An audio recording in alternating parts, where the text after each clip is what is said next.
120년 전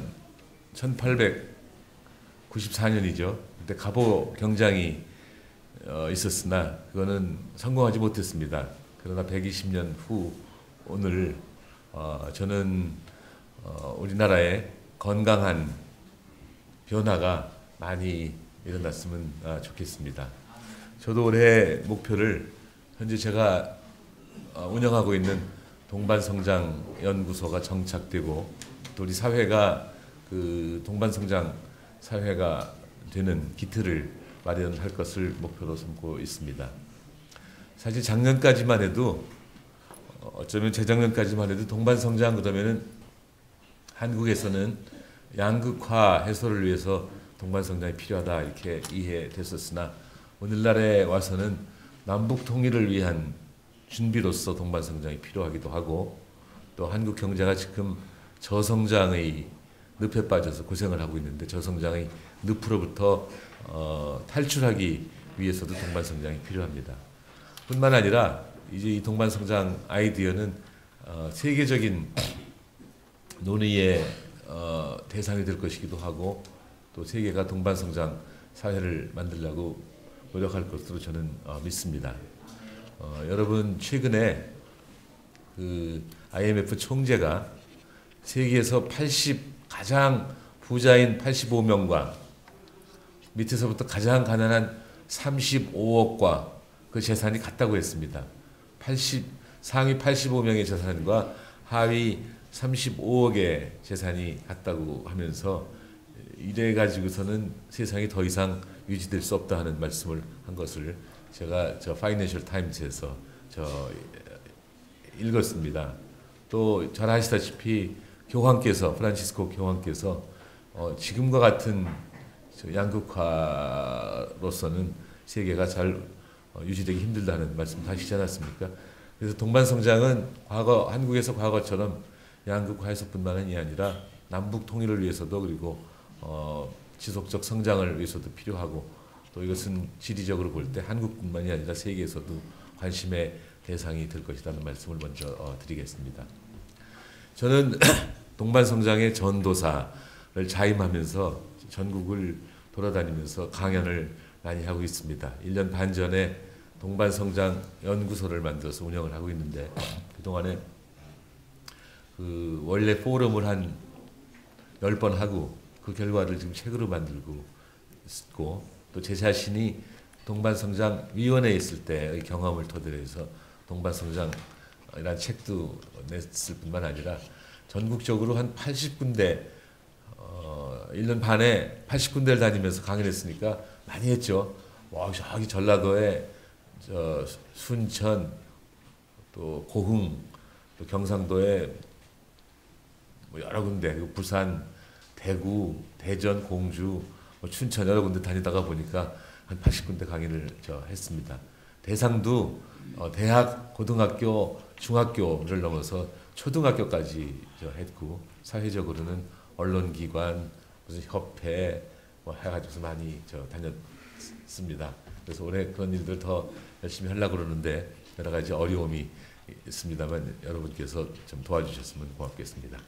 제가 전국적으로 강의를 다닐 때 세 가지를 얘기하고 다닙니다. 하나는 동반성장이 무엇인가, 둘째는 동반성장해서 뭐가 좋은가, 셋째는 왜 제가 동반성장에 관심이 많은가 이런 말씀을 하고 다닙니다. 근데 한 2, 3주일 전에 어디 가서 강의를 했더니 한국표준협회에 가서 강의를 했더니 어떤 분이 저보고 순서를 좀 바꿔라. 왜 당신이 동반성장에 관심이 많은지를 먼저 얘기하고 나서 동반성장이 뭐다, 동반성장하면 뭐가 좋다 이런 식으로 얘기를 해야 훨씬 더 흥미를 끌 거다 하는 말씀을 들었습니다. 그래서 제가 좀 순서를 바꾸겠습니다. 제가 동반성장에 관심이 많은 이유는 뭐냐, 동반성장은 뭐냐, 동반성장하면 뭐가 좋냐 이런 식으로 말씀을 드리겠습니다. 괜찮겠습니까? 네. 여러분 저는 이 질문을 좋아합니다. 그러니까 제 말씀 도중에 아무 때나 손을 들고 질문을 하시면은 제가 기꺼이 그 질문에 대해서 알면 성실히 대답하고 모르면 모른다고 하겠습니다. 교수를 하도 오래 하다 보니까 이제 뻔뻔해져서 모르는 질문 나와도 하나도 얼굴이 빨개지지 않습니다. 제가 미국 콜롬비아 대학교에서 3년 교수했고 저 한국은 서울대학교에서 31년, 그래서 34년 교수하다가 보니까 처음에는 뭐 모르는 질문 나오면 얼굴이 빨개져 갖고 다음번에 저 연구에서 가르쳐 준다 그랬는데 요새는 모르면 잘 모릅니다. 이렇게 하니까는 마음 놓고 아무런 질문이나 하셔도 좋습니다. 먼저 제가 이 동반 성장에 관심을 갖게 된 거는 대체로 네 가지 이유에서입니다. 하나는 어릴 때부터 사회의 도움을 받고 성장을 했기 때문에 그것을 갚고 싶습니다. 두 번째로는 이따 설명을 드리겠습니다만 한국의 독립 과정에서 34인의 한 분으로 꼽히는 프랭크 스코필드 박사께서 돌아가시기 전에 저보고 하나의 유훈으로 동반성장하라고 가르치셨습니다. 물론 동반성장이라는 단어는 안 쓰셨지만 일생을 빈부격차를 줄이는데 또는 부익부, 빈익빈 현상을 개선하는 데 노력하면서 살라고 가르치셨고, 세 번째는 저희 은사님 조순 선생님이 뭐 배울 때부터 최근까지 항상 밸런스, 균형이 이루어져야 된다는 걸 가르쳤을 뿐만 아니라 끝으로 중요한 거는 이 양극화라든지 한국 경제가 안고 있는 문제가 많은데 이거를 아무도 문제를 제기하지 않아서 제가 뭐 어릴 때 하던 말로 책임받다로 그냥 나섰습니다. 그러니까 이 굉장히 심각한 문제인데도 그 문제 제기해봤자 이익 보는 게 없으니까 아무도 아무 말을 안 할 때 제가 그냥 책임의식에서 하나의 우리나라에서 그래도 공부한 경제학자로서 또 서울대학교 총장도 한 사람으로서 또 국무총리까지 한 사람으로서 그냥 문제로 놔둘 수는 없다. 이 문제를 제기해야 되겠다고 하는 책임의식에서 동반성장을 논의한다 이렇게 말씀을 드릴 수가 있겠습니다. 제 말씀 따라오세요. 네, 언제든지 의문 있으면 말씀하시기 바랍니다. 저는 저희 집안이 뭐 어느 집안이든지 다 자기 집안이 양반 집안이라고들 하지만 저희 집안도 그냥 어릴 때 양반 집안이라고 들었습니다. 항상 저희 부모님이 너는 포은 자손이다. 아버지는 그렇게 가르치시고 어머니는 목은 자손이다 이렇게 가르치셨어요. 저희 아버지는 연일정 씨 가문에서 태어나셨고 또 저희 어머니는 한산희 씨 가문에서 태어나셨습니다. 포은 연일정 씨의 아마 가장 대표적인 인물이 포은 정몽주 선생 또 송강 정철 선생이 아닌가 생각이 들고 한산희 씨의 제일 뛰어난 분은 목은 이색 선생이 아닌가 생각이 드는데 저희 어머니하고 아버지가 항상 우리 집이 더 양반이다. 또 어머니는 한산희 씨가 더 양반이다. 아버지는 연일정 씨가 더 양반이다. 이렇게 뭐 가벼운 말싸움을 하시는 것을 어릴 때부터 듣고 자랐습니다. 그때 판정은 저희 어머님이 이기셨습니다. 목은 이색 선생이 포은 정몽주 선생의 선생님이기 때문에 결국 한산희 씨가 더 양반이다로 끝났습니다. 그러나 인생에 그 오름과 내림이 있듯이 가문에도 오름과 내림이 있지 않겠습니까?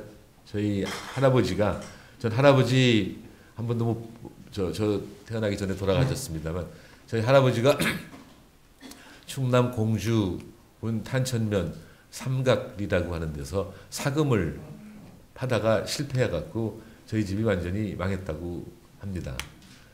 한때는 그 탄천면 국동리라는 데서 내려다본 보이는 땅은 다 저희 땅이었다고 그러는데 그 땅을 전부 팔아서 사금 채굴에 돈을 넣었는데 못 건졌다는 것이죠.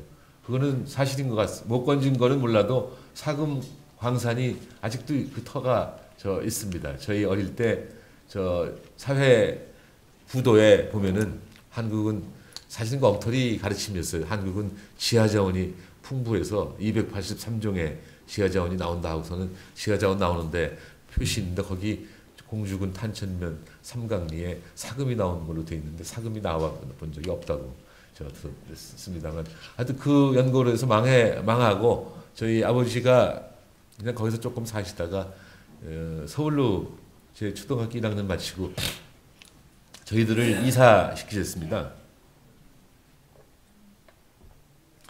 제가 오랜만에 무리를 했더니 감기가 막 들어가서 목소리가 고르지 못한 것을 양해해 주시기 바랍니다.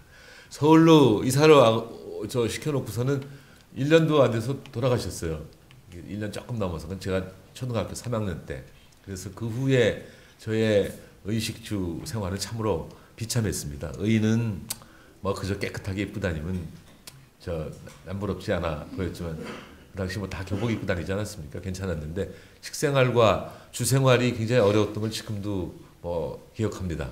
저는 초등학교 3학년부터 중학교 3학년까지 7년 동안 뭐 여러분 아마 못 믿으실지 모르지만 한 번도 점심을 먹어본 적이 없습니다. 우리 집에는 그 도시락이라고 하는 도구가 없었죠.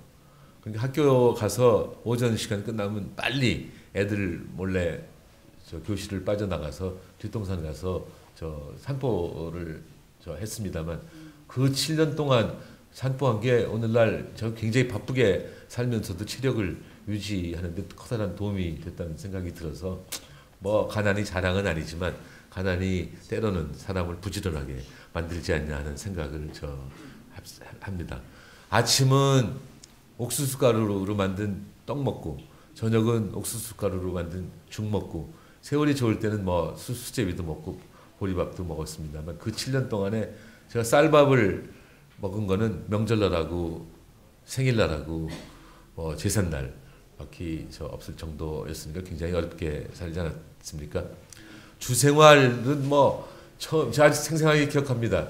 제가 대학로가 있는 동숭동에서 제 거처를 잡았는데 그때 저 처음에는 동숭동 130번지에 20호에 살았고 그 다음에 130번지에 30호 130번지에 40호까지 올라갔는데 더 이상 올라갈 데가 없고 저 산꼭대기에 낙산동 2번지가 있어서 낙산동 2번지까지 올라갔는데 매번 이사한 이유는 하나밖에 없어요. 월세 올려달라는 건데 월세를 올려주지 못하니까 그 월세 갖고 살기 위해서 130에 20, 30, 40 최근에 가봤더니 저희 집터 부근에 음식점이 좋은 게 저 있대요. 그 다음에 낙산동 2번지는 그 다음에 기자 아파트로 됐다가 최근에는 공원으로 그래서 한번 가봤더니 뭐 상당히 좋은 공원이 돼 있었습니다. 그래서 마지막 집에서는 저 한 지붕 3가족이 아니라 한 지붕 10가족 정도 살아가지고서 뭐 아침에 화장실 경쟁이 대단하기 때문에 역시 또 부지런해졌어요. 저 7시 반에 일어나던 게 7시, 6시 반, 그래서 6시에 일어나고 했었는데 그때 그 버릇을 오늘까지 유지했으면 좋았을 것 같은데 대학 들어가서부터 그냥 늦잠 버릇이 생겨갖고 요새는 어디서 조찬 부르면 잘 못 가죠. 제가 저 서울대학 총장 4년 하는 동안에 굉장히 잘했다고들 저희 스태프들이 칭찬해줘서 뭐 잘한 거 좀 한번 얘기하라 그랬더니 적어도 조찬 모임 안 한 건 굉장히 잘했다. 이런 얘기도 제가 들었습니다만 이렇게 돼서 처음 제가 큰 도움을 받은 게 프랭크 스코필드 박사로부터였습니다. 제가 집이 어려우니까 중학교 간다고 하는 것은 저한테는 그 사치, 락처리였었는데 마침 운이 좋아서 제 이름이 운찬 아닙니까? 운이 꽉 찬. 그래서 뭐 어려움은 많았지만 운이 좋아서 어떤 저희 동네에 사는 서울대학 교수가 스코필드 박사님한테 저를 소개를 했어요. 그래서 그분이 중학교 등록금도 대주시고 나중에 고등학교 등록금도 대주시고 가끔 저희 생활비도 좀 대주시고 했습니다. 3학년 때 저희 아버지가 돌아가셔서 그 후 저희 어머님이 저희들 어떻게 키우셨냐면 당시에 수도여자 의과대학이라는 게 있었는데 수도여자 의과대학 부속병원 병상 시트도 빨고 또 서울대학교 의대 대학병원 시트도 빨고 해서 우리들을 키웠으니 뭐 생활이 뭐 제대로 되겠습니까? 근데 조금 지나니까 일을 잘하셨는지 일거리가 많이 와갖고 저희 어머니가 동네 아줌마들한테 빨래 많이 놀아주는 걸 좀 기억을 합니다. 그러니까 하청 받아다가 재하청을 한 것 같은데 그때 우리 어머니가 공정거래를 하셨는지 안 하셨는지 잘 모르지만 하여튼 많이 일거리 받아다가 넘겨주신 거를 기억을 합니다만 스코필드 박사가 그렇게 저를 이제 도와주셔서 적어도 좀 갚아야 되겠다 하는 생각을 하고 있습니다. 물론 이제 중3까지 그렇게 지내다가 고등학교 들어와서는 도저히 저희 집에서 아까 말씀드린 한 지붕 10가족 집에서 살긴 힘들어서 가정교사 갔어요. 제가 중1, 고1, 고2, 고3 다 입주 가정교사란 아시죠? 입주 가정교사 했는데 정말로 저 부잣집에 가갖고 처음으로 도시락도 먹어봤고 또 도시락 반찬이 뭐 당시 유행하던 말로 소고기 장조림과 계란 반찬 다 집어넣어갖고 한 3년 동안 저 잘 살았는데 그때 그 부모님들이 저는 고1 때는 중1, 걔가 또 중1 올라오고 전 고1이 되고 했었습니다만 부모님이 종교교회에 다니시는데 새벽 5시에 일어나셔서 그 기도하시대요. 기도실까지 가지고 있는 부잣집이었는데 그래서 그 배울 점도 많았고 또한 저한테 아주 잘해 주셨어요. 제가 가던 날 저한테 정근 밥 먹여주고 하루에 100원이면 되지 않겠나 그래서 제가 한 달에 3,000원씩 받고 다녔는데 그것만으로도 굉장히 큰 돈이었습니다만 그 스코필드 그 어릴 때 고등학교까지는 스코필드 박사 또 그 가정교사 집 부모한테 받은 도움이 굉장합니다. 제가 보기에는 그래서 그 후에도 많은 도움을 받으며 살았기 때문에 그걸 좀 갚자. 그리고 또한 다른 많은 사람도 이런 일을 할 수가 있겠습니다만 제가 그래도 어려운 사람 사정은 제일 많이 아는 사람 중에 하나가 아니겠냐 해서 동반성장 사업을 하게 됐다는 말씀을 드리고 싶습니다. 참고로 스코필드 박사님 모르시는 분들을 위해서 좀 소개를 해드리자면은 이분은 영국 태생이시고 카나다에 가서 카나다로 이민 가서 토론토 대학에서 박사를 받으시고는 1916년 1889년생이니까 27세에 세브란스 의전에 와서 교수를 하시다가 에이비슨 박사의 초청으로 세브란스 의전에 와서 교수를 하시다가 1919년 3.1운동 때 민족 대표들을 가르치셨습니다. 이갑성 선생한테 국제 정세를 가르쳐 주시고 다른 지도자들한테도 많은 가르침을 주셨다고 들었습니다. 요새 말로 하면은 3.1운동 데모에 사주를 했다고 봐도 틀림이 없을 것 같은데 거기를 넘어서 파고다공원 중심으로 일어난 만세운동을 다 사진을 찍어갖고 선교사들 그 가방에다가 밀반출을 시켜서 3.1운동이 세상에 알려졌다고 해도 과언이 아닙니다. 서울대학교 교수하신 신용화 교수 말씀에 의하면은 그때 3.1운동 사진은 거의 다 스코필드 박사 것이라고 해도 과언이 아니다는 말씀도 있었습니다. 물론 그러다가 1920년도에 들어가서 갖고는 아예 스코필드 박사가 외국 신문에다가 조선 독립의 필요성 그리고 필연성을 써대니까 일본 사람들이 추방을 해갖고 토론토에 가서 50년대 후반까지 교수하시다가 1958년에 이 박사의 초청으로 서울로 오셔서 70년에 돌아가실 때까지 한국 사회에 정말 많은 영향을 미쳤다고 저는 생각합니다. 저 같은 사람 도와서 키워주기도 했지만 1960년대에 스코필드 박사의 사회 영향력은 1980년대에 김수환 추기경한테 별로 떨어지지 않을 정도로 스코필드 박사님이 한 말씀 하시면 사회가 이게 참 그렇구나 그렇고 했나 했는데 그때 그분이 한탄을 하신 게 1962년부터 시작된 경제개발 5개년 계획이 다 끝나기도 전인데 벌써 한국의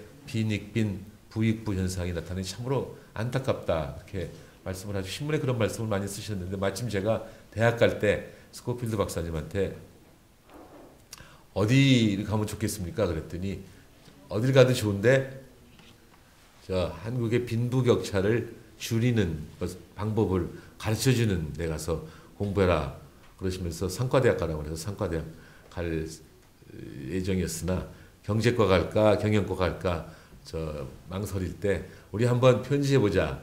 하와이의 이스트 웨스트 센터 연구소장 하시던 이한빈 선생한테 편지하자고 봉합력서를 하나 보냈는데 그 입학 지원 마감 날까지 편지가 안 와갖고 그냥 아무것도 모르면서 경제과로 써냈는데 마감 다음 날 편지가 왔어요.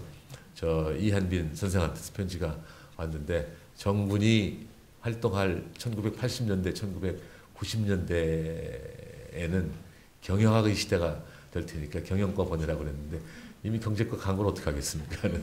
못했습니다만 어떻든지 간에 돌아가시기 전에 1970년에 돌아가시기 전에 저보고 다시 한번 강조하시기를 이 빈익빈 부익부가 오래 가면은 나라가 유지될 수가 없다. 그러니까 너는 이걸 갖다 해소하는 또는 완화하는 방법을 강구해라 이렇게 가르쳐 주셨어요. 그러니까 하나는 제가 어릴 때 여러 사람의 도움을 많이 받고 살았기 때문에 갚기 위해서, 빚을 갚기 위해서.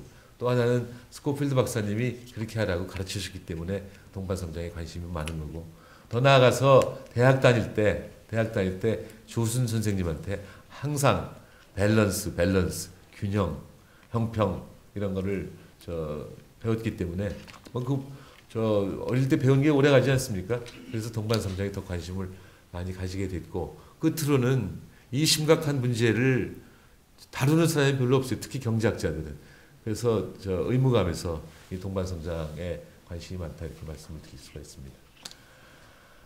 대강 제 뜻이 전달됐습니까? 첫째, 왜 동반성장에 관심을 갖냐 이런 말씀. 이따 더 기회가 되면 더 말씀드리겠습니다. 두 번째로는 자, 동반성장 좋은데 동반성장이 뭐야? 이렇게 질문을 하시면 뭐 마땅한 답이 없어요, 사실은.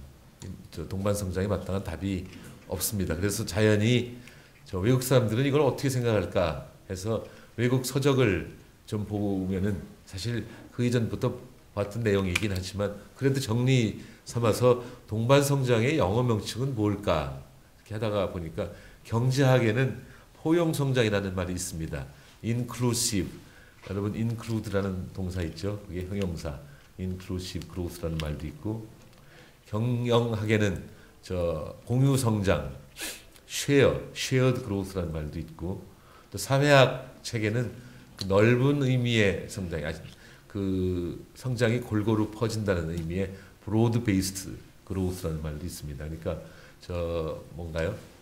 그 inclusive growth건 또는 shared growth건 broad-based growth건 우리하고 잘 감이 안 와요. 우리의 이 양극화라고 하는 것은 동반성장이 동반성장의 개념이 생긴 원인으로서의 양극화라고 하는 것은 한국 사회의 특유한 갑을 관계에서 나온 것인데, 한국 사회에서 경험할 수 있는 것 같은 갑을 관계는 외국에 없습니다. 없다고 해도 과언이 아니기 때문에 우리의 동반성장하고 저쪽하고 잘 말이 매치가 안 된다 그런 말씀이신데, 그래서 제가 아주 쉬운 정의부터 해보자 해갖고 정의를 아직도 하려고 노력을 하고 있습니다. 그래서 그냥 더불어 사는 사회를 만드는 일, 이걸 동반성장이라고 일단 가장 간단하게 정의하고 나서, 경제학 용어로 하자면은 경제성장을 해치지 않으면서 분배는 좀 더 공정하게 하는 일이라고 정의도 해봤습니다.만 여기서 이제 위험한 일들이 벌어지고 있습니다. 재벌에 속한 기업들 또는 그들의 광고를 많이 받거나 그 재벌 그룹의 기업들이 만든 신문에서 동반성장은 가진 사람 걸 갖다 뺏어서 안 가진 사람한테 나누어 주는 것이라고 하는 뉘앙스를 세상에 막 퍼지니까 저를 보고서 빨갱이 아닌가 하는 식으로 생각하는 사람들까지 있습니다만, 절대 그런 것이 아닙니다. 동반성장은 강한 자에서 약한 자로, 있는 자에서 없는 자로, 부자에서 빈자로 이 자원을 이전시키는 것이 아니라 경제 전체의 파이는 크게 하되 분배는 좀 더 공정하게 하는 것이다 이렇게 얘기할 수가 있습니다. 흔히 하는 말로 레드 오션이 아니라 블루 오션이라는 얘기죠. 경제의 그 활동은 크게 하는데 그 활동의 결과물은 좀 더 공정하게 나누자 이렇게 얘기할 수가 있다는 말씀이죠. 이렇게 간단하게 정의하면 이제 다음 질문이 동반이라는데 누구와 동반하는 거고 어떻게 동반하자는 건데 이런 질문이 나오죠. 그래서 동반성장은 아주 굉장히 넓은 개념이라고 제가 말씀을 드리겠습니다. 우선 지난 3년 동안 우리 사회에서 동반성장에 관한 논의를 할 때는 대기업과 중소기업 간의 동반성장을 주로 다루었습니다만, 사실은 그보다는 빈부 간의 동반 성장도 있을 수가 있고 도농 간에 또 지역 간에 또 수도권과 비수도권 간에 남녀 간에 세대 간에 남북한 간에 또 국가 간의 동반 성장으로 굉장히 범위를 넓힐 수 있지 않겠습니까? 뭐 예를 들자면은 지역 간의 동반 성장.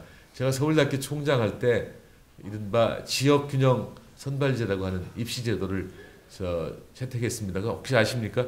학생 3,000명 뽑을 때 2,000명은 일반 전형으로 뽑지만 1,000명은 전국의 고등학교 교장 선생님이 추천한 사람 중에서 뽑고 나서 2,000명은 일반 전형으로 뽑는 것은 지역 간 동반 성장을 위한 것입니다. 그때 물론 그런 단어 쓰지 않았습니다. 제가 어릴 때부터 생각하던 것입니다.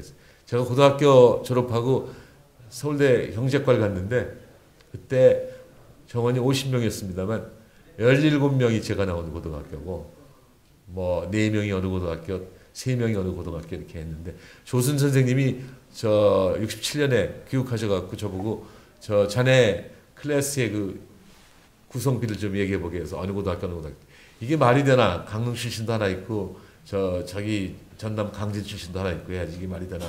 그래서 그때부터 저 여기에 관심이 많았었는데 미국 가서 보니까 미국은 저 사립대학이건 주립대학이건 학생 뽑을 때 인종 간 균형 또 계층 간 균형 지역 간 균형을 아주 철저하게 지키는 걸 보고 제가 저 서울대학 총장할 때 이 지역 균형 선발제를 채택했습니다만 이건 오늘날 말로 하면은 지역 간 동반 성장을 위해서 한 것이라고 생각합니다. 그 전에는 서울대학 학생을 하나라도 보낸 고등학교가 600 몇 개였는데 지금은 1000개가 됐어요.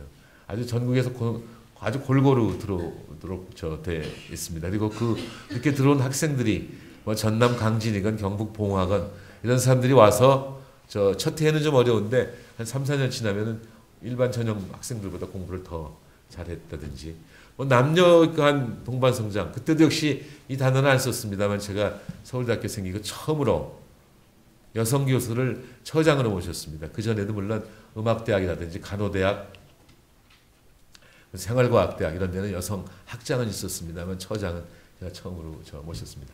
어떻든지 간에 이렇게 넓은 개념으로 이해할 수가 있는데 지난 3, 4년 동안 동반 성장 그러면 대기업과 중소기업 간의 동반 성장을 주로 얘기했는데 그거는 아무래도 대기업과 중소기업 간의 동반 성장이 또는 대기업과 중소기업 간의 격차가 가장 절실하게 느껴지고 대기업이 중소기업에 대해서 여러 가지 불공정거래 행위를 하지 않습니까? 주문할 때 서면 주문 안 하고 구두 주문한다든지 또는 기술 탈취한다든지 납품할 때 납품가 후려치기를 한다든지 뭐 이런 것들이 불공정거래 그 행위가 아니겠습니까? 이런 그 불공정거래 행위가 우리들한테 피부로 느껴지기 때문에 먼저 그 문제부터 해결하자 했을 뿐만 아니라 대개 대기업이 부자가 많고 도시에 많고 특히 수도권에 많이 있기 때문에 대중소기업 간 문제를 해결하다 보면은 다른 문제도 상당히 완화될 것이라는 희망으로 대중소기업 간 문제를 주로 다뤘습니다만 동반 성장은 굉장히 넓은 개념이다 이렇게 얘기할 수가 있다는 말씀이죠. 두 번째 문제가 됐죠. 첫 번째로는 왜 관심을 갖냐. 두 번째는 동반 성장 도대체 뭐냐.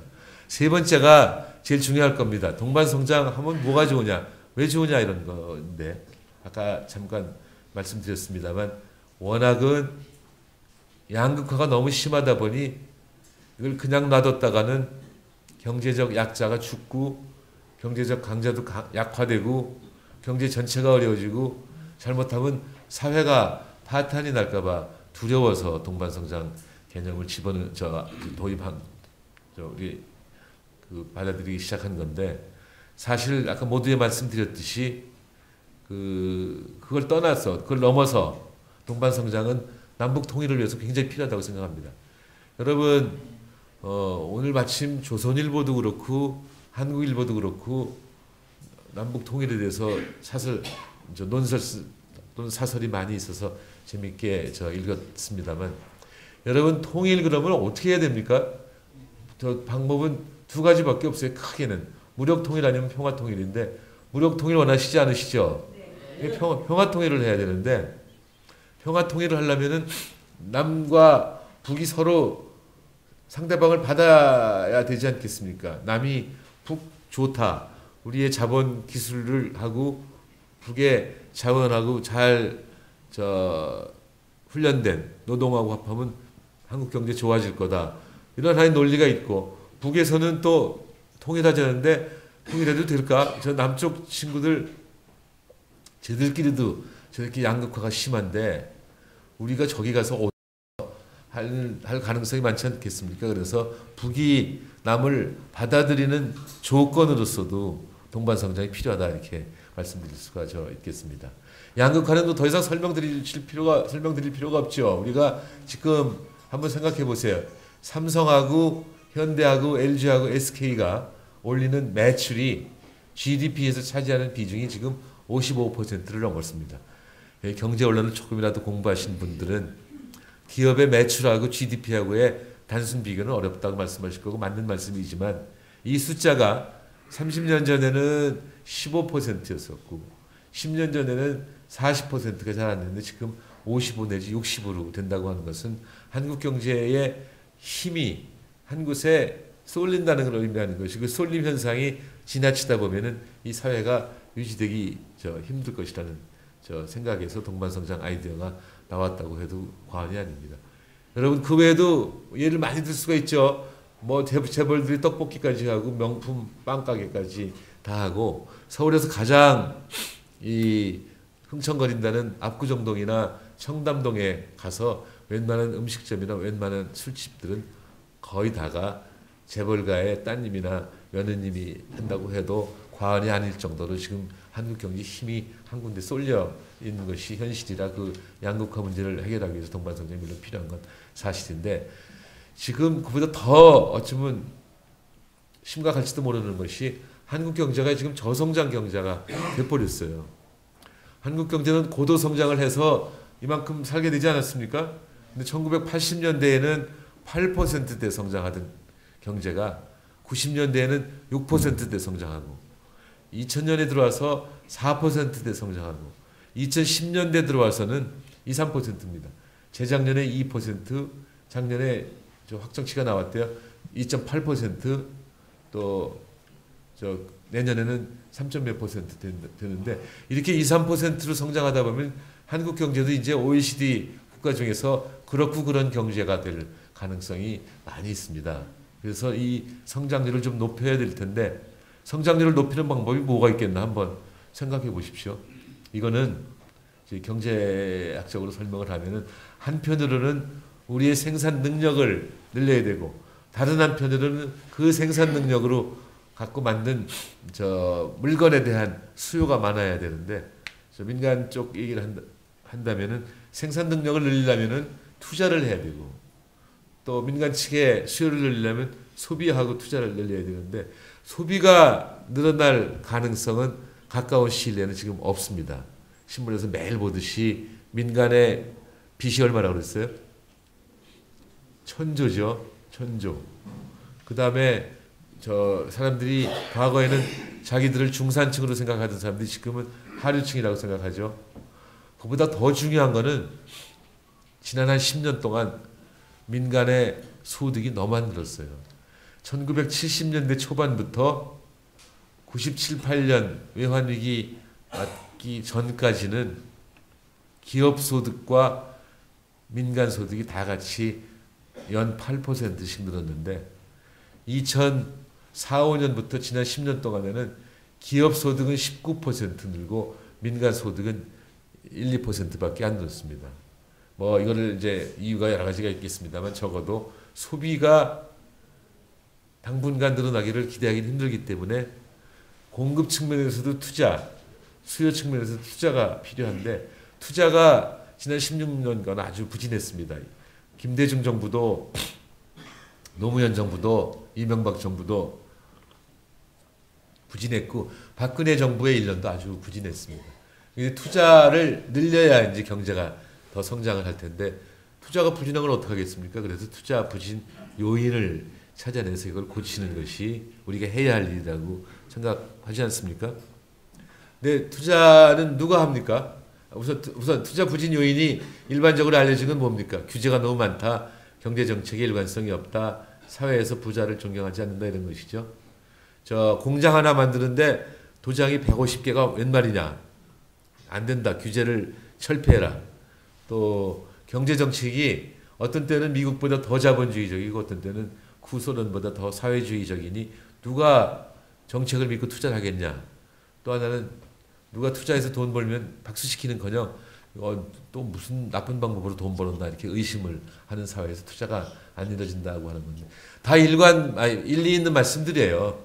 규제는 지금보다 좀 더 풀어야 되는 것도 맞는 말씀이고, 경제 정책에 일관성이 있어야 된다는 것도 맞는 말씀이고, 사회 분위기가 좀 바뀌어야 된다는 말씀 다 맞는 말씀인데, 그보다는 제가 경제학자로서 보기는 투자는 기업이 하는 것인데, 대기업과 중소기업으로 나누어 볼 때 대기업은 돈은 천문학적으로 많은데 투자 대상이 좀 부족하고, 중소기업은 투자 대상은 많은데 돈이 부족하고 해서 투자가 안 이루어지는 겁니다. 그러면 대기업한테는 투자 대상을 제공하고 중소기업한테는 돈을 제공해야 되지 않겠습니까? 대기업이 가진 돈이 얼마나 많으냐. 최근에 박근혜 대통령께서 대기업 총수들 불러다가 여러분 현금 52조 원 있다고 들었습니다. 돈 좀 푸시죠. 투자 좀 하시죠. 그 말 듣는 기업인이 어디 있겠어요. 투자하라고 안 그래도 지가 수지 맞는 게 있으면 투자할 텐데, 투자라고 대통령이 해서 들은 예는 한 번도 없습니다. 김대중 대통령도, 노무현 대통령도, 이명박 대통령도 집권 초기에 투자를 독려했지만 잘 안 됐는데, 현재 대기업들이 가지고 있는 돈이 사실은 52조 원이 아니고 금융감독원 자료에 따르면 72조라고도 그래요. 근데 여러분 솔직히 72조나 52조나 그게 그거죠. 그냥 많아 보이지 뭐 구분할 수 있으십니까? 1조에 52배, 1조에 72배인데 1조는 감이 오세요?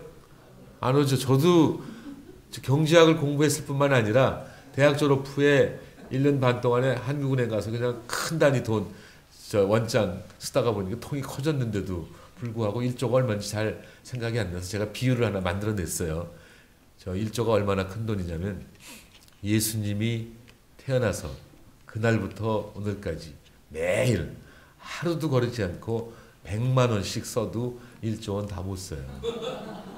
그러니까 큰 돈이죠. 하루에 100만 원씩 쓰면은 1년에 얼마예요? 하루에 1년에 365일이면 하루에 100만 원이면 1년에 3억 6,500만 원이에요. 1000년이면 3,650억 원이죠. 2000년이면 7,300억 원이죠. 1조보다 훨씬 못 미치죠. 그렇게 큰 돈을 대기업이 그것에 52배 또는 72배 가졌지만 안 되는 건 투자 대상, 대기업의 투자 대상이라고 하는 것은 핵심 기술, 첨단 기술인데 이게 부족해서 투자가 안 이루어지니까 대기업한테 투자하도록 하려면은 그 첨단 핵심 기술을 우리 사회가 제공해야 됩니다. 누가 제공하겠습니까? 대학연구소, 기업연구소, 국책연구소들이 제공해야 되지 않겠습니까? 근데 그게 잘 안 된다. 그리고 그거는 시간이 좀 걸린다. 그럼 시간이 걸리더라도 뭐 해야 되는데? 이렇게 질문한다면은 중기적인 방법이 있고 장기적인 방법이 있을 것입니다. 중기적인 방법은 여러분 연구 및 개발이란 말 자주 들으시죠? 솔직히 뭔지도 잘 모르고 들으시죠? R&D, 리서치, 그리고 디벨롭먼트 이렇게 하는데 한국은 정말 전국에 어딜 가봐도 훌륭한 공장들이 아주 많습니다. 창원을 가보나 구미, 포항, 울산, 광양, 화성, 기흥 가보면 정말로 좋은 공장들은 많은데 그 공장들이 뭐냐면은 개발하는 데예요. 남의 나라 사람들이 만든 아이디어 갖다가 개발하는 겁니다. 그렇지만 우리하고 반대 나라 영국 산업혁명이 시작됐다고 그러는데 변변한 공장 하나 찾아보기 힘들지만 거기는 리서치를 잘합니다. 그래서 캠브리지, 옥스퍼드에서 3년만 공부한 사람들 노벨상 받고 그러지 않습니까? 그래서 영국 경제는 D는 못하는데 R을 잘하고 R에서 D로 가야 되고 한국 경제는 D에서 R로 가야 된다는 것이 저만의 관찰이 아니고 이미 한 7, 8년 전부터 한국 경제를 관찰하는 외국 사람들이 아이디어입니다. 그러니까 D에서 R로 한국은 솔직히 말하면은 리서치 앤 디벨롭먼트가 아니라 그냥 리파인먼트 앤 디벨롭먼트예요. 리서치가 잘 안 되고 있습니다. 남의 아이들 조금 고치는 것인데 리파인먼트 앤 디벨롭먼트인데 이제 D보다 리파인도 좀 더 하고 더 나아가서 리서치해야 된다 이런 말씀이죠. 그러면은 중기적인 방법은 그렇고 그러나 장기적으로는 우리 국민 모두가 지금보다 더 창의적으로 돼야 합니다. 여러분 창조경제 그러는데 창조경제가 뭔지 아무도 설명 안 하고 있죠. 대통령도 말씀 안 하시고 또 대통령을 보좌하는 스태프들도 말씀을 안 하셔서 잘 모르겠습니다만 우리 국민이 창의적으로 되면은 자연히 창조경제가 될 겁니다. 아니 언제 창조경제 안 했습니까? 삼성전자, LG화학이 창조 노력 안 하고 어떻게 저렇게 됐겠습니까? 근데 이거는 국민이 창의적으로 돼야 되는데 창의적이라는 게 뭐냐면은 사물을 지금까지 보던 것과는 다른 시각에서 보는 게 창의적이라고 얘기할 수가 있고 지금까지와는 다른 시각으로 보자면은 스스로한테 질문하든지 남한테 질문해서 생각을 좀 바꿔야 되지 않겠습니까? 근데 질문하려면 뭐가 필요할까요? 호기심이 필요하죠. 호기심 어디서 나오는 거예요? 그냥 나오지 않습니다. 그냥 잠잔다고 나오는 게 아니고 독서하고 여행하고 사람 만나면서 나오는 것이죠. 독서, 여행, 사람 만나면서 호기심이 나옵니다. 여러분 오후 4시에 MBC 가끔 들으세요? 조영남, 최유라의 지금은 라디오 시대 혹시 들으시죠?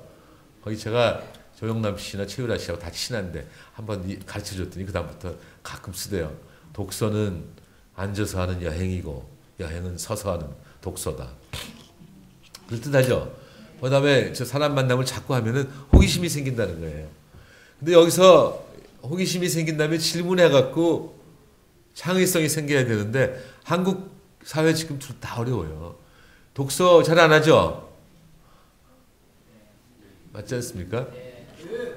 제가 야구 굉장히 좋아하는 거 소문났죠? 그래서 몇 년에 걸쳐서 야구 예찬이라는 책을 썼어요. 지난 10월에. 벌써 3개월 됐는데 3천여 권밖에 안 팔렸어요. 그때는 그냥 이 책이 3만 권, 10만 권, 30만 권 팔리면 거기 나오는 인생 뭐 했을까 걱정을 했는데 지금 걱정할 필요가 없어져 버렸습니다만 제가 대학 총장도 하고 총리도 한 사람이 야구광이라고 하는 것이 사회에 많이 알려졌고 재작년 기록에 따르면은 한국에서 야구장 찾아가는 사람이 700만 명인데 책이 그렇게 안 팔린 거는 물론 제 책이 나빠서 그런지도 모르겠습니다만 그렇게 나쁘지 않거든요. 이거 보면 독서 정말 안 하는구나 할 걸 알 수가 있고 그 다음에 여행은 과거보다 많이 하지만 사람 만나면 잘 안 합니다. 그래서 그거 다 아시죠? 인터넷 플레이밖에 안 하는 거예요. 저희 때는요 밖에 가서 안 놀아도 남매들 형제 자매가 7, 8명씩 다 됐기 저희는 5남매였지만 7, 8명이 다 됐기 때문에 서로 지들끼리 부딪히면서 배웠어요. 그러니까 난 누나처럼 되지 말아야지 나는 형처럼 돼야지 이렇게 하지 않았습니까? 근데 요새는 한 집에 애들이 한둘밖에 안 되니까 부모들이 처음에는 얘 나가서 좋은 애하고 사귀어야 돼. 좋은 애를 애들이 어떻게 무슨 수로 구분하겠습니까? 그러다가 보니까 별로 못 사귀는 것 같으니까 아예 나가지 마 그래갖고 사람 만남도 안 되고 독서도 안 돼서 호기심이 생길 길이 별로 없습니다. 호기심이 생긴다 할지라도 한국 사람들도 질문 잘 안 하죠. 유대인하고 한국인의 차이점도 있고 공통점도 있는데 교육적인 측면에서 보자면 공통점은 교육열이 세계에서 제일이라는 건데 차이점 있지 않습니까? 유대인들은 학교 갔다 오는 자녀들한테 오늘 학교에서 질문했어? 네, 몇 개? 3개. 3개요. 그럼 한번 얘기해봐. 그리고 3개를 얘기하면은 부모하고 그 학생하고 같이 토론한다는 거 아닙니까? 한국은 학교 갔다 온 자녀들한테 여러분들 뭐라고 그러셨어요? 몇 등 했어?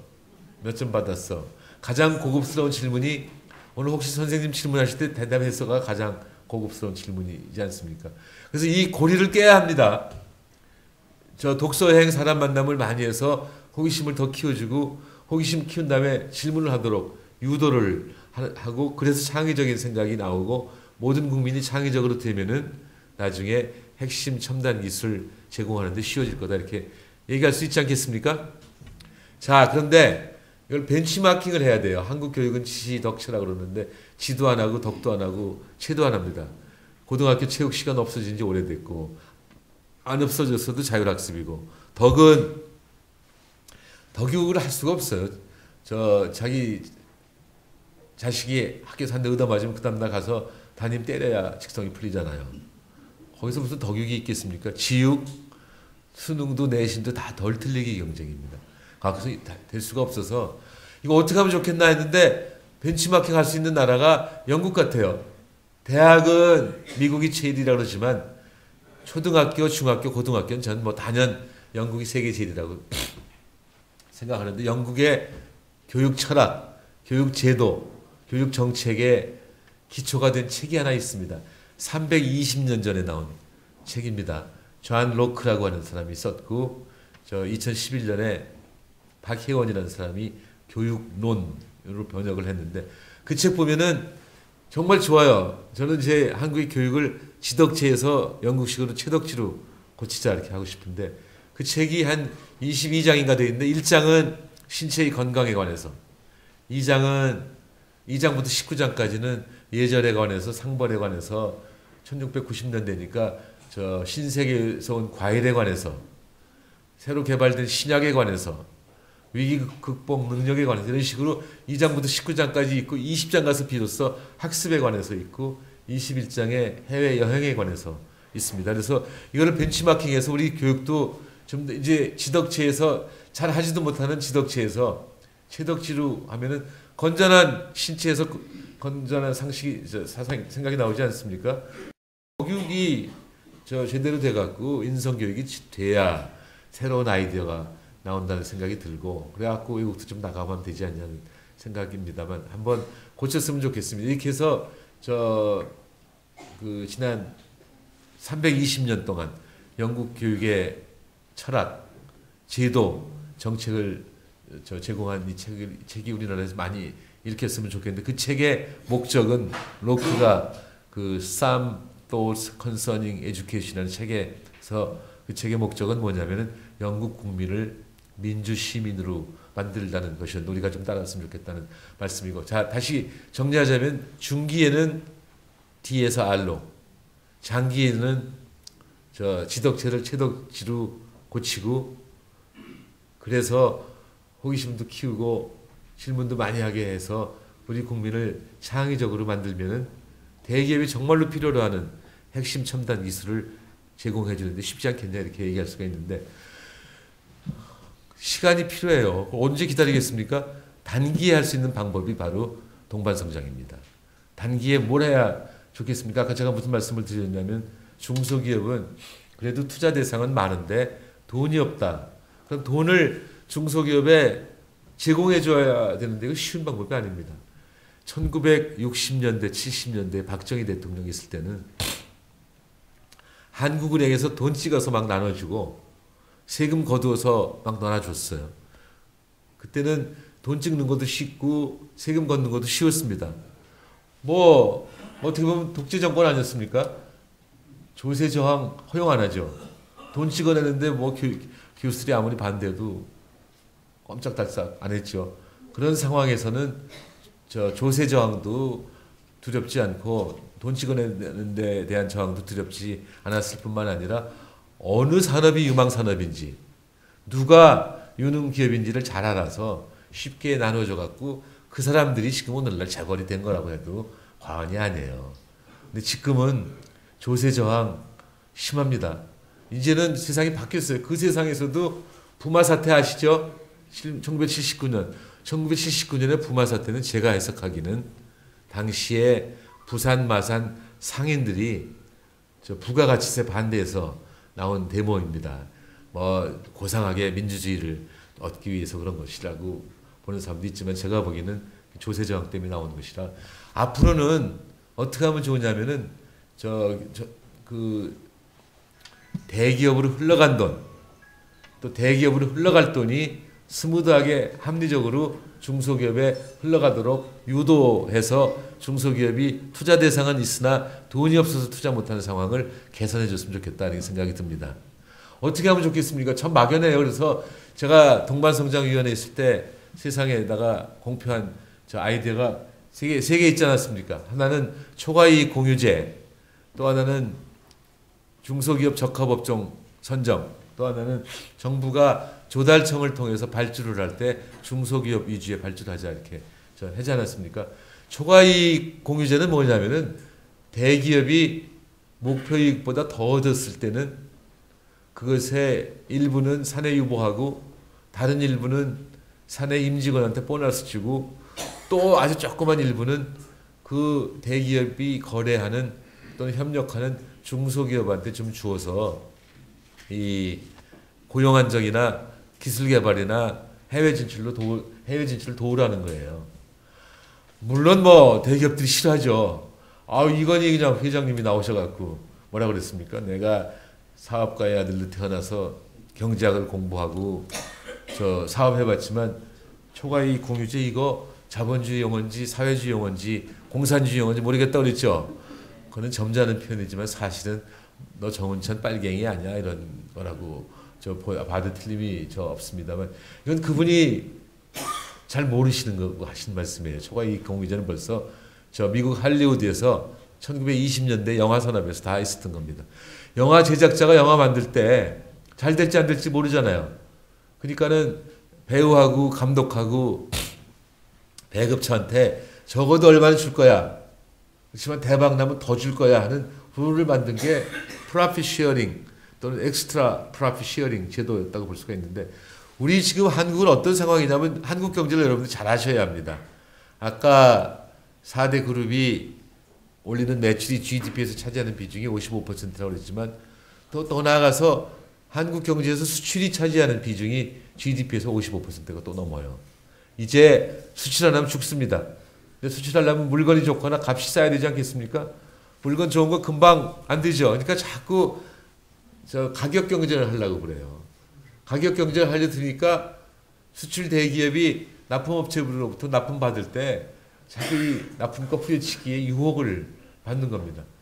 근데 중소기업들은 또 나름대로 정말 실력이 있으면 그거 안 돼 하지만 적당한 실력이 있으면 일감 받을 목적으로 그냥 양보하지 않습니까? 그래서 납품가 후려치기를 하면은 원가가 절감이 되고 수출 단가가 떨어지고 수출 많이 되고 이익 많이 남고 목표이익을 넘고 그게 초과이익 나온 거예요. 그러니까 대기업 보고 초과이익을 좀 나누라고 하는 거는 시혜적 차원이 아니라 보상적 차원입니다. 그게 초과이익 공유제고 중소기업 적합업종은 어떤 산업에다가 펜스를 치고 대기업은 들어오지 말라 하는 건데 이게 1979년에 생긴 제도가 아이러니컬하게도 노무현 정부 때 없어진 제도인데 그때 경쟁만이 살 길이다 해서 그런 것 같고 그보다 더 중요한 거는 정부가 물자를 조달할 때 지금까지는 대기업한테 주문을 하면 대기업은 거기다가 손도 안 대고 중소기업한테 다시 넘기고 돈만 띄고 넘겼는데 이제 과거에 대기업한테 주문한 거는 당시로서는 중소기업을 못 믿어서 했을 것이기 때문에 이해가 되지만 지금은 우리 중소기업이 굉장히 튼튼하기 때문에 중소기업이 직접 발주를 해도 됩니다. 자 그러면은 한번 보세요. 돈이 초과이익 공유를 통해서 중소기업 적합업종 선정을 통해서 또 중소기업 위주의 정부 발주를 통해서 중소기업에 돈이 흘러 들어가게 되면은 중소기업이 못하던 투자를 하게 되는 거예요. 투자라고 하는 것은 여의도 가서 주식 투자하는 게 아니고 자본재를 다른 기업으로부터 사는 게 투자입니다. 그리고 다른 기업은 우리한테 자본재를 팔고서는 또 재고를 채우려고 생산하지 않겠습니까? 이 기업 또한 생산이 이루어질 것이고 그래서 투자는 생산으로 이어지고 생산하려면 고용이 늘어나지 않겠습니까? 고용 늘어나면 소득 늘어나죠. 소득 늘어나면 수요가 늘어나죠.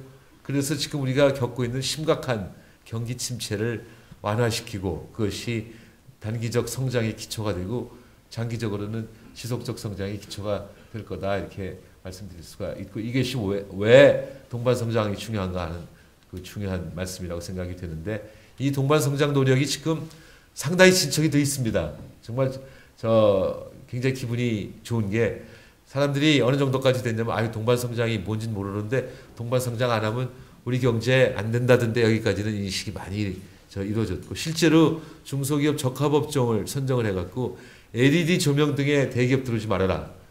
레미콘 대기업 들어오지 말아라. 이미 들어온 사람들은 사업 확장을 하지 말아라. 된장간장 중소기업에 해야지. 이런 식으로 두부 이렇게 돼갖고 중소기업에 그렇지 않았더라면 대기업에 흘러 들어갈 돈이 중소기업에 많이 흘러 들어가고 또 정부가 이제는 그 대기업 위주의 발주를 안 하고 중소기업 위주의 발주를 해서 제가 주위에 제 아는 주변 사람들한테 부탁을 해서 시뮬레이션을 해봤더니 적어도 한 10조 가까이가 대기업으로 흘러갈 돈이 스무드하게 합리적으로 중소기업에 들어간다고 하는 연구가 나와 있어서 참으로 다행이라고 생각을 하고 있습니다. 실제로 경험을 많이 해요. 부산에 가 있으면 롯데호텔에서 어떤 건장한 사람이 와갖고 아유 동반성장위원장이시죠? 고맙습니다. 아유 뭐가 고맙습니까? 그러면 그 그대로 표현을 그대로 한다면 이 재벌놈들이 자동차까지 수입해서 파는 거지 못한다죠. 이렇게 한다든지 또는 전남 순천에 아주 유명한 음식점 대원식당이라는 데 가서 밥 먹고 나오는데 어떤 사람이 30-40분 기다려갖고는 저희 그룹에 돈을 내고 가요. 그래서 아 왜 이러십니까? 그랬더니 아 제가 LED 조명 등을 하는데 재작년에는 30억 매출을 올렸습니다만 대기업들이 막 들어와서 이제 20억 될까봐 걱정했는데 그걸 중소기업 적합업종으로 선정해줘 갖고 40억 매출될 것 같습니다. 저녁값은 얼마든지 되겠습니다. 바로 그날 KTX 타고 서울로 올라오는데 익산쯤 지났을까 뒤에서 왁자지껄 하길래 귀를 기울여봤더니 자기들끼리 야 그 저운찬 때문에 살았어 막 그러대요. 그래서 처음에는 민망해할까봐 가만히 있었지만 전화가 와갖고 뒷칸으로 가다가 얼굴이 마주쳤어요. 그래서 이 사람이 막 죽을 죄를 졌습니다. 막 뭐 죽을 죄를 저도 뭐 야구 선수들한테 박철순이 어떻고 강민호가 어떻고 그런데 걱정하지 마십시오. 근데 왜 그러십니까? 그랬더니 그 사람도 LED 조명등을 하는데 이제 먹고 살게 됐다는 식의 말씀을 듣고 합니다만 이게 이제 세 번째 왜 중소기업은 뭐 좋은가 이런 설명의 일부라고 생각할 수가 있습니다. 제가 오늘 그러니까 하나는 왜 관심을 갖고 있냐, 두 번째는 동반성장이 뭐냐, 세 번째는 동반성장을 하면 뭐가 좋으냐 이렇게 말씀을 드렸습니다.